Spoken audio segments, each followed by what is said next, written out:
2025 में कनाडा का LMIA work permit approve करवाने का क्या है सबसे आसान रास्ता। कैसे अगर आपकी LMIA जिसके बारे में इतना ज्यादा लोगों ने शोर मचा रखा है सिर्फ 21-22 दिन में भी अप्रूव होके आ सकती है, जिसे लोग 6-6 महीने तक लटका देते हैं। अगर आप ये जानना चाहते हैं कि कैसे आपका LMIA based work permit approve हो सकता है, किन चीजों को फॉलो करना है, अगर आप ये जानना चाहते हैं तो हमारे साथ देखिए अंत तक आज की ये वीडियो। Check, Johnny Hans.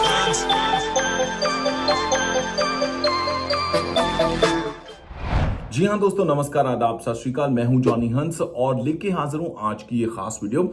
इस वीडियो में जो पॉइंटर्स मैं आपको बताऊंगा वो नोट जरूर कर लीजिएगा, क्योंकि आपके काफी काम आएंगे, स्पेशली उन लोगों के लिए जो कनाडा में वर्क परमिट पे आना चाहते हैं। LMIA बेस्ड वर्क परमिट बहुत मशहूर तरीका है कनाडा आने का अगर आपने काम करना है, पर यह बदनाम भी बहुत हो चुका है, जिसकी वजह से हाल ही में कनाडा इमिग्रेशन ने बहुत सारे चेंजेस कर दिए। यहां तक कि जो जेन्युइन एम्प्लॉयर्स थे, जिनको एम्प्लॉयज की जरूरत है, या वो जेन्युइन एम्प्लॉयज जो ऑलरेडी एम्प्लॉयर के पास काम कर रहे थे, वर्क परमिट खत्म हो रहा है, उनको एक्सटेंशन चाहिए और उसके लिए LMIA का अप्रूवल जरूरी है, उनके भी LMIA के जो अप्रूवल्स थे वो 6-6 महीने तक लटक गए। बट हाँ, अब हाल ही में हमारी टीम ने जो LMIA अप्रूवल के लिए रिक्वेस्ट डाली थी वो 21-22 दिन में अप्रूव होके आ गई। हमने जब चीजें स्टडी की तो मैं वो सारी चीजें आपके साथ शेयर करने लगा हूं। सबसे पहले जब आप LMIA के लिए, आपको जिन लोगों को पता है कि एक LMIA अप्रूव करने के लिए उस जॉब को पहले एम्प्लॉयर जो है वो एडवर्टाइज करता है। एडवर्टाइज किनको करता है? सिटीजन्स को और परमानेंट रेजिडेंट्स को, ताकि उनको फर्स्ट प्रायोरिटी दी जाए उस जॉब में अप्लाई करने के लिए।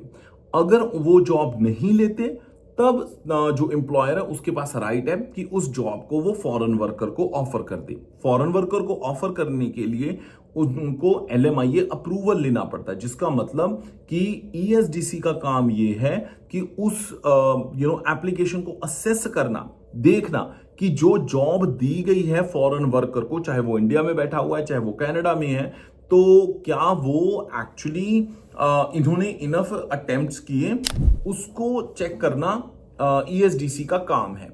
तो उस केस में जब आपकी सबसे पहले आपको जॉब एडवर्टाइज करनी पड़ती है, कम से कम 3 प्लेटफॉर्म्स, 3 डिफरेंट वेबसाइट पे वो जो जॉब है वो एडवर्टाइज होनी चाहिए। मैं एग्जांपल दे देता हूं, मान लीजिए कोई ऐसी साइट है जैसे नॉर्दर्न ओंटारियो में रेडी सेट हायर्ड है, उसमें जो जॉब्स शो करती हैं वो नॉर्मली अगर जॉब बैंक कनाडा में आपने एडवर्टाइज किया है उस पर भी शो करने लग जाती है। इसका मतलब ये नहीं है कि वो आपके लिए थर्ड वेबसाइट का काम कर सकती है। इसका मतलब ये है दोस्तों कि आपको उसके अलावा और 2-3 वेबसाइट्स पे करना है। आप 4 वेबसाइट पे जॉब पोस्ट कर दो, वो आपके लिए सबसे बेहतर रहेगा। उसके बाद जब आपको लोगों ने अप्लाई किया उस जॉब के लिए, ESDC जो डिपार्टमेंट है ये तक वेरीफाई करता है कि जो रिज्यूमे आए थे, क्या आपने जॉब बैंक पे रिज्यूमो को खोला, रिज्यूमे को खोलने के बाद क्या आपने लोगों की इंटरव्यूज की, डिटेल्स पता करते हैं, तब जाके उनको ये यकीन होता है कि हाँ आपने अटेम्प्ट्स किए थे।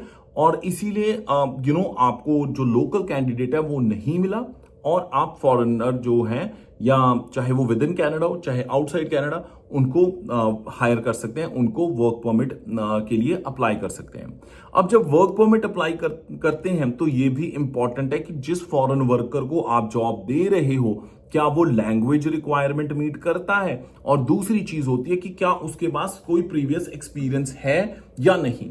एक क्वेश्चन बहुत सारे लोगों को ये है कि क्या LMIA बेस्ड वर्क परमिट आने बंद हो गए? तो जी नहीं, LMIA बेस्ड वर्क परमिट्स अभी भी आ रहे हैं। अगर किसी भी जितने भी हमारे दोस्त देख रहे हैं उनको LMIA based work permit Canada का चाहिए तो आप हमें कांटेक्ट कर सकते हैं apply@studybuddycanada.com, या फिर आपके पास एम्प्लॉयर है, एम्प्लॉयर को अगर हेल्प चाहिए LMIA अप्लाई करने के लिए, सही वेज रेट फाइंड करने के लिए, सही प्रोसेस फॉलो करने के लिए, तो हमारी टीम आपको पूरी सपोर्ट देगी। अगर आपके एम्प्लॉयर को हेल्प की जरूरत है LMIA अप्लाई करने के लिए, उसके लिए भी आप हमें ईमेल कर सकते हैं apply@studybuddycanada.com। याद रखिए कि अब LMIA का जो मिनिमम वेज रेट है वो 35 एंड अबव की ही जो LMIAs अप्रूव होती हैं, उससे कम वेज रेट पे अप्रूव नहीं होती। तो वो आपको 1.5-2 महीने लटका के ईएसडीसी बाद में आपकी फाइल को रिजेक्ट कर देगा, उसका कोई फायदा नहीं है। तो ये चीज याद रखिए कि सही पे रेट ऑफर कीजिए, पूरे अटेम्प्ट्स होने चाहिए लोकल कैंडिडेट को हायर करने के लिए और उसके प्रूफ्स आपके पास होने चाहिए। तीसरी चीज, आपको उनकी फीस टाइम पे करनी होती है। चौथी चीज ये कि जैसे ही LMIA की प्रोसेस फाइनलाइजिंग में आता, हो सकता है आपके पास इंटरव्यू के लिए ईएसडीसी कॉल करे। अगर इंटरव्यू के लिए ईएसडीसी कॉल करता है तो आप अपने इमिग्रेशन कंसल्टेंट की हेल्प लीजिए ताकि उनके जो रिस्पॉन्सेज हैं उनको प्रॉपर तरीके से सबमिट करवाया जा सके।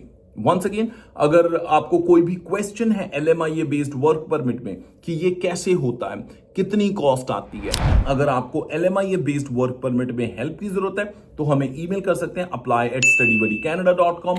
आज की वीडियो की जो इंफॉर्मेशन थी आपके लिए कितनी हेल्पफुल रही? आपको क्या लगता है कि आने वाले टाइम में जो LMIA बेस्ड वर्क परमिट है वो जेन्युइनली एम्प्लॉयर्स की कनाडा में हेल्प करेंगे या इसमें और चेंजेस की जरूरत है? हमें अपना फीडबैक जरूर दीजिएगा और हमारी वीडियोस आपको कैसी लगती हैं क्या है कमेंट्स में करके हमें बताइएगा जरूर। और इसी के साथ मैं जॉनी हंस फिलहाल लेना इजाजत। हंसदे मुस्कुराते रहो जी। और अगर हमें कांटेक्ट करना है तो वीडियो के डिस्क्रिप्शन में हमारी सारी कांटेक्ट डिटेल्स हैं। इसी के साथ हंसदे मुस्कुराते रहो जी। रब राखा। Check, Johnny Hans.